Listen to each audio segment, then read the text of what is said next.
In the view of Russia's president, Vladimir Putin, the UK is his country's #1 enemy, with many Russian officials more fearful of the island nation than any other country, including the United States. So let's take a closer look at how this is possible and why Russia has sought to hide its secret fears for so long.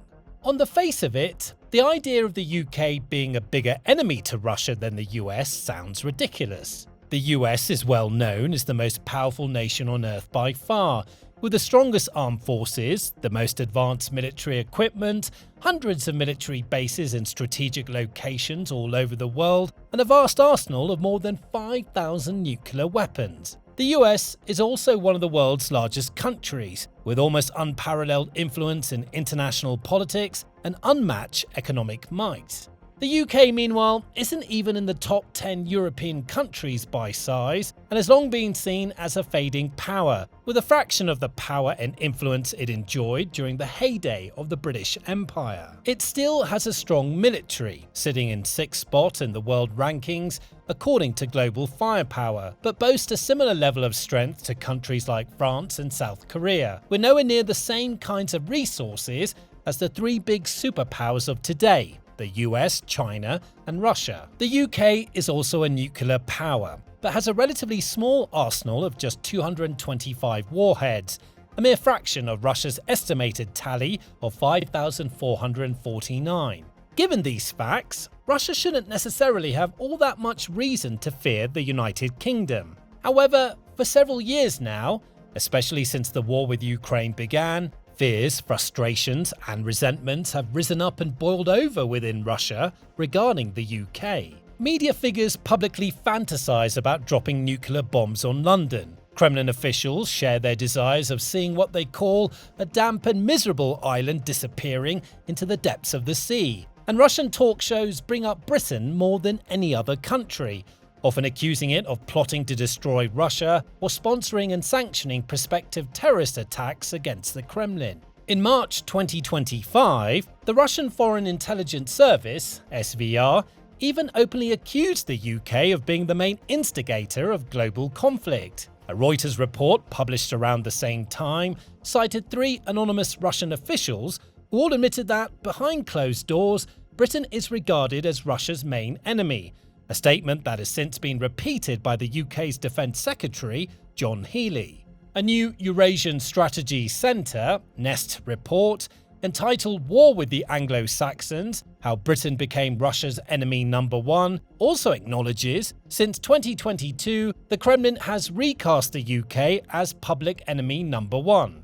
The report points to several polls that clearly demonstrate how the Russian public increasingly sees the UK as an unfriendly, hostile nation, while also highlighting the growing prevalence of anti-British rhetoric in Russian propaganda. None of this happened overnight. It's the culmination of a rocky relationship that goes back several centuries, and that relationship actually had quite a positive start. During the 16th and 17th centuries, for example, in the early days of the Tsardom of Russia, English and Russian relations were largely agreeable and pragmatic, with a trade route set up between the two countries via the White Sea, and Tsar Ivan IV approaching the English Queen at the time, Elizabeth I, to discuss a possible political alliance. Further into the 17th century, under the Tsar Alexei Mikhailovich, English merchants began trading more actively with Russians, and various English and Scottish military officers travelled to Russia to serve in the Tsar's armies. Then, Peter the Great came to power and actively sought to make Russia more like England. He visited London as a young man, spending several months studying the arts of shipbuilding and navigation, and developing a deep admiration for the English Navy and the country as a whole. He saw it as a model example for Russia to aspire to, triggering a wave of so-called Anglo-mania across Russia, particularly in the country's courts and noble circles, where people became fascinated with British culture. Nobles began reading the works of English novelists and taught their children to speak English as well as French. Then, just as relations between the two countries appeared to be ascending towards a positive peak, things suddenly took a turn for the worse. Under the reign of Empress Catherine II, Russia and Britain turned from friends to competitors. During the 1770s, for example, when Russia went to war with the Ottoman Empire, Britain sided with the Turks and sought to stop Russia asserting dominance over the Black Sea. In response, an angry Catherine refused to support Britain in its battle with the rebellious colonies of North America during the American Revolution. Relations degraded even more quickly under Catherine's successor, Paul I, who was deeply offended when Britain seized control of Malta. He severed ties with London and opted instead to strengthen bonds with Napoleonic France, even at one stage proposing a joint Franco-Russian expedition to India, aimed at striking at the very heart of Britain's colonial power. When Paul was assassinated in 1801, conspiracy theories soon emerged, alleging that British agents had orchestrated his death, thus beginning a long and ongoing history of Russia suspecting or even outright accusing Britain whenever something goes wrong. In the span of a few decades, views of the country had changed tremendously. A place that was once seen as a distant, exotic land of rich culture, an honourable military, and inspiring scientific achievements was transformed into a hive of scheming, plotting, villainous fiends, all out to get Russia in one way or another. Many Russians began to refer to England as perfidious Albion, and the phrase Anglichanka Gadit, which figuratively translates to "the Englishwoman ruins things," began to spread, painting Britain as a place that was constantly conspiring against the empire. From that point on, throughout the 19th century and beyond, Russian newspapers, politicians, and officials repeatedly aimed their ire at Britain over everything and anything. When a harvest was bad, Britain was blamed for meddling with the grain markets. If rumours of rebellion began to rise, British spies and subterfuge were surely at the root of it, and so on and so forth. And while much of this was nothing but lies, it all helped to construct the narrative that the so-called perfidious Albion was at the root of all of Russia's ills. This all came to a head in the mid-19th century during the Crimean War, which ran from 1853 to 1856. Russia had largely expected Britain to maintain a neutral or even friendly stance in the war. Instead, the United Kingdom sided with France, the Ottoman Empire, and the Kingdom of Sardinia, taking a stand against Russia's imperialist expansion and spearheading the brutal and bloody assault on the Crimean city of Sevastopol.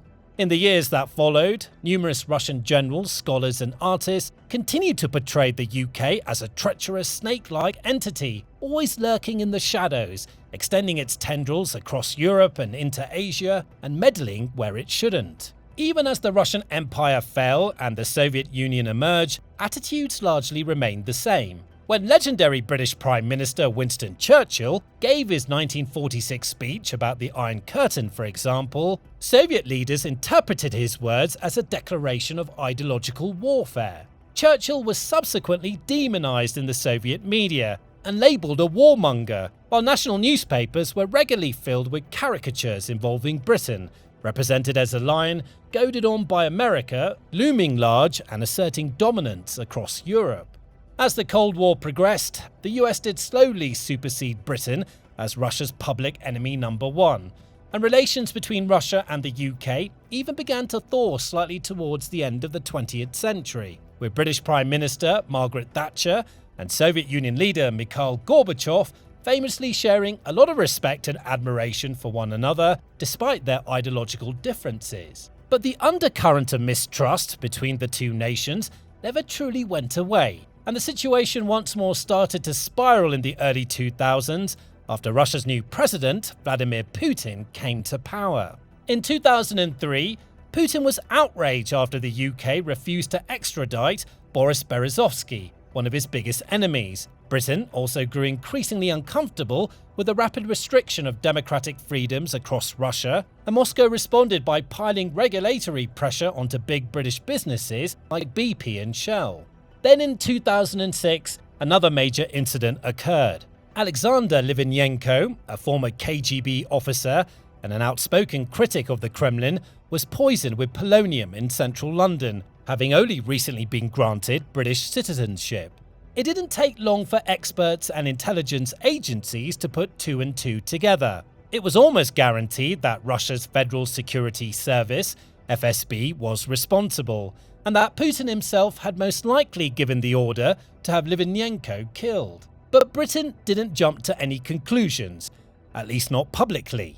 It exercised patience, expelling a handful of intelligence officers from the Russian embassy and cutting ties with the FSB, while announcing the start of what would go on to be a decade-long investigation into the incident.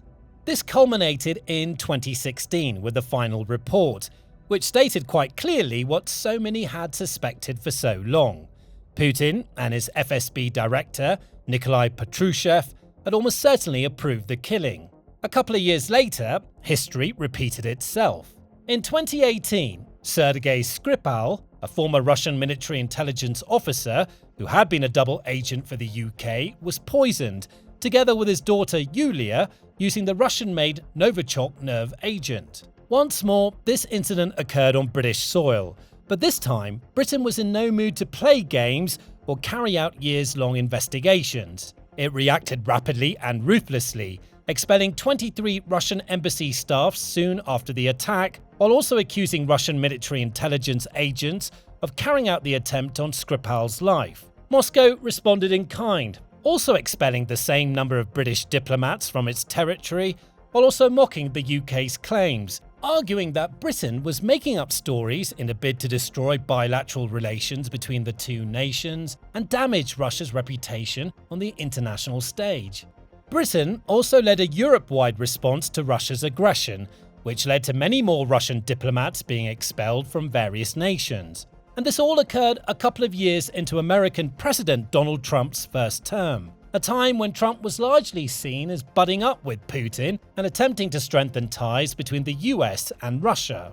And this, perhaps more than anything else in recent history, was what led to the UK gradually regaining its status as Russia's biggest enemy. While the US was giving off mixed messages, the UK was decisive and determined. It didn't wait around to see what other countries wanted to do or take time for diplomatic discussions. It made a statement and stuck to it.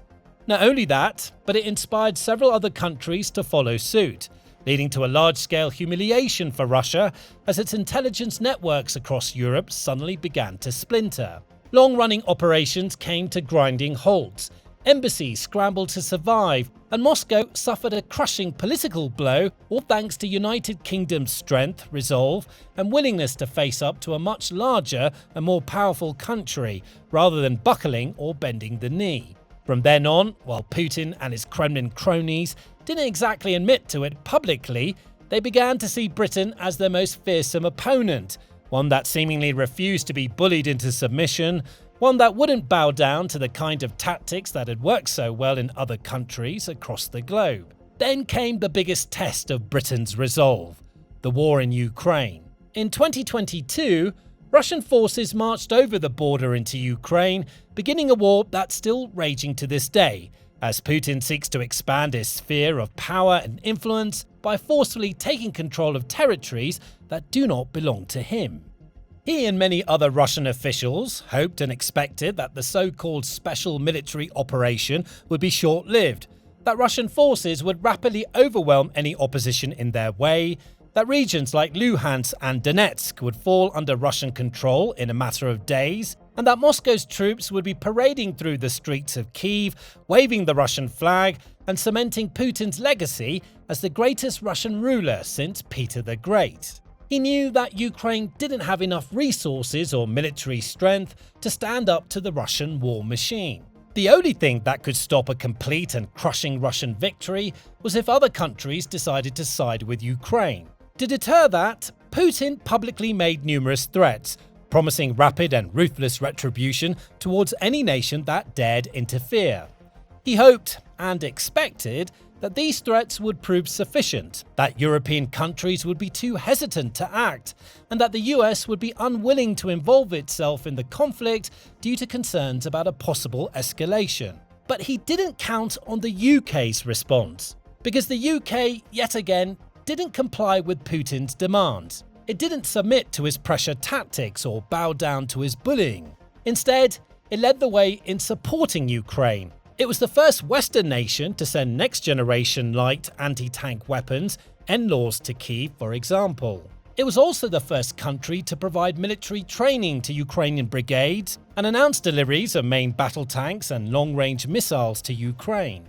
It was even the first to give Kyiv permission to use those missiles for long-range strikes on Russian targets, while other countries, including the US and EU nations, were still sitting on the fence, and has since gone on to develop and donate all sorts of exciting military innovations and powerful defensive tools to Kyiv's forces, saving countless lives in the process while causing the Russians all manner of problems. Time and time again, the UK proved it was a leader, not a follower, taking an active driving role in determining the West's response to the war in Ukraine. It didn't wait around to see what other countries did.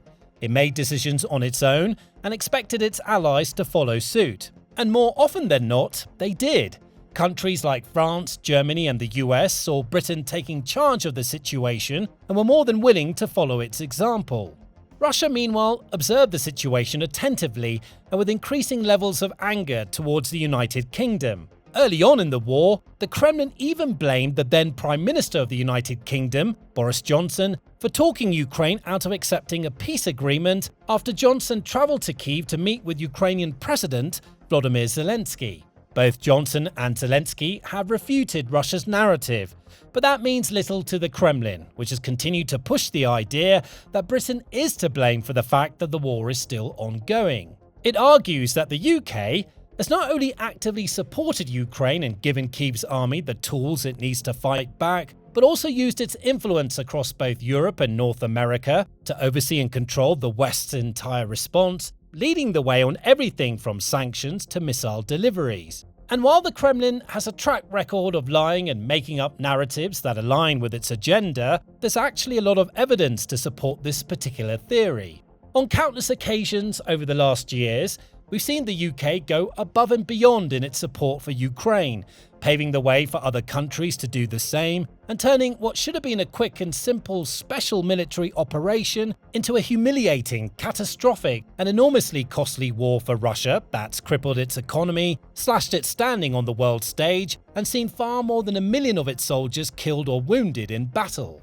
While numerous countries have played their part in the war, Russia has grown to see Britain as the agitator, the mastermind, the key cog in the Western machine that stands in its way of taking Ukraine and destroying the NATO alliance. And, perhaps most impressively of all, the UK has somehow pulled all of this off despite not being the biggest nation, or having the strongest military, or even having anywhere close to the global standing it once had during its colonial past. And that may be what infuriates Putin the most, as he sees this small island, this perfidious Albion, a fraction of the size of his own country, yet so incredibly effective at undermining his operations and disrupting his plans over and over again. Not through military might, but through political influence, vast intelligence networks, and old-fashioned British courage.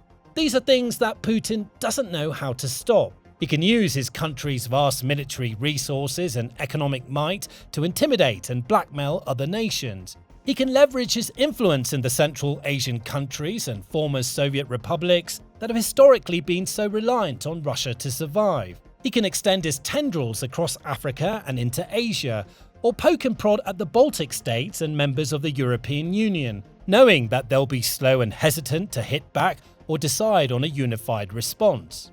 He can even lean on his long-running relationship with US President Donald Trump to dissuade America from interfering with his plans. But no amount of bullying and none of the classic Kremlin tactics seem to work on the United Kingdom. It continues to stand up in the face of Russia's threats, to wholeheartedly support Ukraine and to inspire other nations to up their game, repeatedly calling Putin's bluffs and making a mockery of his threats. As long as it continues to do that, the United Kingdom will remain the biggest and most persistent thorn in Russia's side, and may well play the most critical role in preserving NATO and preventing a full-scale takeover of Ukraine. Now, you can learn more about how the UK is helping Ukraine in this video, which looks at the country's plans to build a next-generation ballistic missile that could wipe Russian targets off the map with unbelievable efficiency. Or for a bigger picture of the state of play in the war today, Check out this in-depth analysis, which lists the many signs pointing to a possible Russian defeat and even the complete collapse of the Putin regime. And for more military news, reports, and detailed breakdowns you won't want to miss, subscribe to our channel today.